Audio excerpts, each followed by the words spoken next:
नागपूर आणि पुण्यामध्ये काँग्रेसचं आंदोलन सुरू आहे। केंद्र सरकार विरोधात काँग्रेसनं हे आंदोलन सुरू केलेलं आहे। काल राहुल गांधी यांनी पंतप्रधानांच्या निवासस्थानाबाहेर ठिय्या आंदोलन केलेलं होतं आणि त्यानंतर आता काँग्रेसनं महाराष्ट्रातही आंदोलनाची सुरुवात केली। नागपूरमधली ही काही वेळापूर्वीची दृश्य आपण पाहतोय।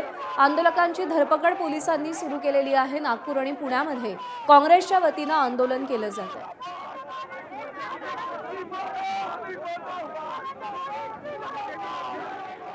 पंतप्रधान नरेंद्र मोदींच्या विरोधात, केंद्र सरकारच्या विरोधात, भाजप विरोधात जोरदार घोषणाबाजी नागपूरमध्ये केली जाते। आज नागपूरमध्ये काँग्रेसच्या वतीनं या आंदोलनाची सुरुवात झाली आहे, तर पुण्यातही काँग्रेसकडून आंदोलन केलं जात आहे। नागपूरमधल्या आंदोलनाची ही दृश्य आपण पाहतोय। या सगळ्या आंदोलकांना एका गाडीमध्ये भरलं जात आहे आणि आंदोलन स्थळावरून दूर नेण्याचा प्रयत्न केला जात आहे। संसद भवन परिसरात विरोधकांनी आंदोलन केले। आज सगळे विरोधक हे काळे कपडे परिधान करून आलेले होते।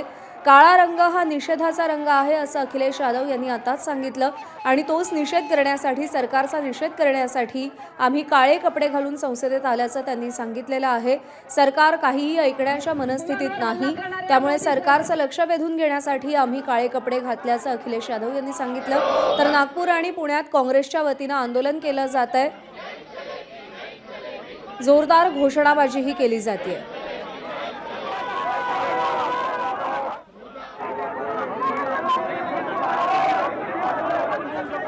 मोठ्या संख्येने काँग्रेसचे कार्यकर्ते आक्रमक झालेले आहे। नागपूरच्या राजभवनाच्या मुख्यद्वारावर ज्या प्रकारे पोलिसांनी बॅरिकेडिंग केली, मात्र ती बॅरिकेडिंग ओलांडून हे सर्व कार्यकर्ते इकडे आतमध्ये शिरण्याचा प्रयत्न करते होते। त्या पार्श्वभूमीवर हे सगळे कार्यकर्ते आंदोलन करतात। काय मागणी आहे? तुम्ही काळे कपडे घालून आलेले? धर्मेंद्र प्रधान यांनी राजीनामा द्यावा आणि देशाच्या युवांना न्याय देण्यात यावा, यासाठी आम्ही या ठिकाणी आलो। जोपर्यंत देशाच्या युवांना न्याय मिळणार नाही तोपर्यंत आमचे नेते राहुल गांधी आणि काँग्रेस कार्यकर्ता स्वस्थ बसणार। या आंदोलनाच्या माध्यमातून काय इशारा द्यायचा होता तुम्हाला? आम्ही या आंदोलनाच्या माध्यमातून जंतर मंतरवर बसणाऱ्या युवा सोबत जो व्यवहार केला त्याचा निषेध धर्मेंद्र प्रधान, अमित शाह आणि पंतप्रधान यांनी राजीनामा द्यावा ही आमची मागणी। राहुल गांधीच्या समर्थनामध्ये तुम्ही आले ते?